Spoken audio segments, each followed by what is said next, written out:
আজিৰ পৰা দুদিনীয়া কাৰ্যসূচীৰে কৃষ্ণগুৰু আধ্যাত্মিক মহাবিদ্যালয়ত আৰম্ভ হৈছে ভাৰতীয় জ্ঞান প্ৰণালী সম্পৰ্কীয় আলোচনা চক্ৰ।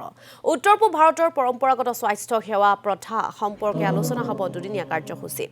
কৃষ্ণগুৰু শিক্ষা পৰিষদৰ অধ্যক্ষা কুন্তলা পাটোৱাৰী গোস্বামীয়ে প্ৰদান কৰে আদৰণি ভাষণ। ইফালে ভাৰত চৰকাৰৰ শিক্ষা মন্ত্ৰালয়ৰ ভাৰতীয় জ্ঞান ব্যৱস্থা কেন্দ্ৰৰ প্ৰাক্তন সহ সঞ্চালক অনুৰাগ দেশপাণ্ডে প্ৰদান কৰে বীজ ভাষণ সম্পৰ্কে।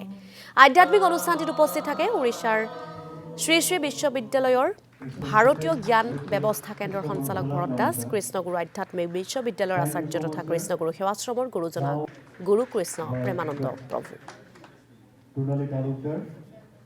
ইণ্ডিয়ান নলেজ ছিষ্টেমৰ ওপৰত আমাৰ নেশ্যনেল কনফাৰেন্সখন আয়োজন কৰা হৈছে আৰু আমি আপোনালোকক ধন্যবাদ জনাইছোঁ।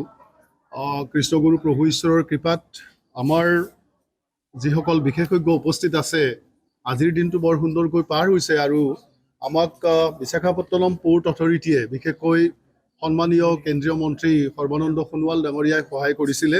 গতিকে আজি প্ৰথম দিনা যি প্ৰগ্ৰাম আছিলে, এই প্ৰগ্ৰামত আমাৰ ইনগুৰেল স্পীচ দিছিলে কুন্তলা পাটোৱাৰী গোস্বামী আইয়ে, যি আই কৃষ্ণগুৰু ফাউণ্ডেশ্যনৰ চেয়াৰমেন, আপোনালোকে ভালকৈ জানে। আমাৰ লগত আমাৰ যি ৱেলকাম স্পীচ আছিলে প্ৰফেচৰ মোহন চন্দ্ৰ কলিতা ছাৰে ইণ্ডিয়ান নলেজ ছিষ্টেমৰ ওপৰত গোটেইখিনি কথা বহলভাৱে কৈছে আৰু তেখেত ভাইচ চেঞ্চেলৰ ইউনিভাৰ্চিটিৰ আমাৰ লগত দুগৰাকী বিশিষ্ট চিন্তাবিদ, বিশেষকৈ যিসকলে ইণ্ডিয়ান নলেজ ছিষ্টেমৰ ওপৰত কাম কৰিছে তেখেতসকল আছে। তেখেতসকলৰ বিশেষকৈ কি নোট স্পীচ দিছে মিষ্টাৰ অনুৰাগ দেশপাণ্ডেজীয়ে, তেখেত former assistant coordinator Indian knowledge system division, ministry of education government of India. আৰু আমাৰ স্পেচিয়েল লেকচাৰ দিছে মিষ্টাৰ ভাৰত দাস ছাৰে, তেখেত deputy director centre for Indian knowledge system, Sri Sri university Orissa.